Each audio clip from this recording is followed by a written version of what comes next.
বিটিআৰৰ ইএম অৰূপ কুমাৰ দেৰ নাৰী কেলেংকাৰী প্ৰতিক্ৰিয়া আগবঢ়াইছে এনএএমএছৰ সভাপতি বদৰুল ইছলামে অৰূপ কুমাৰ দেৰ ইএম পদ কৰ্তনৰ দাবী তুলিছে বদৰুল ইছলামে সমগ্ৰ ঘটনাৰ উচিত তদন্তৰ দাবী উত্থাপন কৰিছে north east minority student union চমুকৈ এনএএমএছে নাৰী কেলেংকাৰীত নাম হাঙুৰ খোৱা নেতাক বয়কট কৰাৰ আহ্বান জনাইছে সন্থাটোৱে উল্লেখ্য এগৰাকী যুৱতীৰ সৈতে ভাইৰেল হৈছিল অৰূপ কুমাৰ দেৰ অশ্লীল হোৱাটছএপ মেছেজো আৰু তাৰ পাছতে এতিয়া উত্তৰ পূব সংখ্যালঘু ছাত্ৰ সন্থাই প্ৰতিক্ৰিয়া আগবঢ়াইছে বয়কট কৰাৰ কথা বা সেই দাবী তেওঁলোকে উত্থাপন কৰিছে অৰূপ কুমাৰ দেক ইএম পদ কৰ্তনৰো দাবী তুলিছে সংগঠনটোৰ নেতৃত্বই আমি এই মুহূৰ্তত মন্তব্য আপোনালোকলৈ আগবঢ়াবলৈ বিচাৰিছোঁ প্ৰতিক্ৰিয়া প্ৰকাশ কৰিছে এনএএমএছৰ সভাপতি বদৰুল ইছলামে শেহতীয়াকৈ বিটিচিৰ ইএম অৰূপ কুমাৰ দে ডাঙৰীয়াৰ যি স্ক্ৰীনশ্বটবোৰ ভাইৰেল হৈছে বিভিন্ন সামাজিক মাধ্যম বা সংবাদ মাধ্যমত ইয়াৰ এটা আমি উচিত তদন্ত বিচাৰিছোঁ আৰু এই বিষয়টো যাতে মানে এজন ইএম হোৱাৰ বাবদ যাতে হাৰি নাযায় যাতে তদন্ত প্ৰক্ৰিয়া শেষ হৈ নাযায় তাৰ বাবে আমি দাবী জনাইছোঁ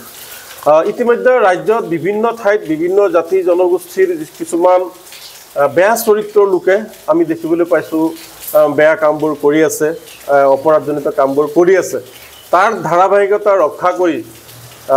ইএম অৰূপ কুমাৰ ডাঙৰীয়াৰ যি বেয়া যি মানৱ সমাজক লজ্জাজনিত কৰা মানৱ সমাজক কুলসিত কৰা কিছুমান স্ক্ৰীনশ্বট আমি সামাজিক মাধ্যমৰ সংবাদ মাধ্যমত আমি দেখিবলৈ পাইছোঁ গতিকে এই বিষয়ত এটা তদন্ত হ'ব লাগিব আৰু সাধাৰণ মানুহে যেনেকৈ শাস্তি পায় সাধাৰণ মানুহ যেনেকৈ আইনৰ আওতালৈ আহে অৰূপ কুমাৰ দে ডাঙৰীয়া যাতে আইনৰ আওতালৈ আহে আৰু কিবা কাৰণত যাতে ৰেহাই দিয়া নহয় কাৰণ আইন সকলোৰে বাবে সমান সি মন্ত্ৰী হওক বিধায়ক হওক প্ৰধানমন্ত্ৰী হওক আৰু সাধাৰণ মানুহক সকলোৰ ক্ষেত্ৰত যাতে আইন সমানে প্ৰযোজ্য হয় তাৰ বাবে আমি দাবী জনাইছোঁ বিটিআৰৰ মুৰব্বী তথা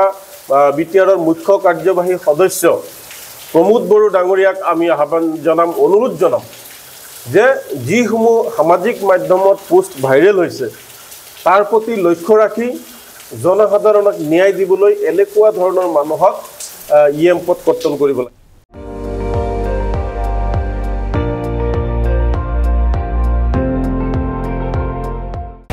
আপুনি চাই আছে ND24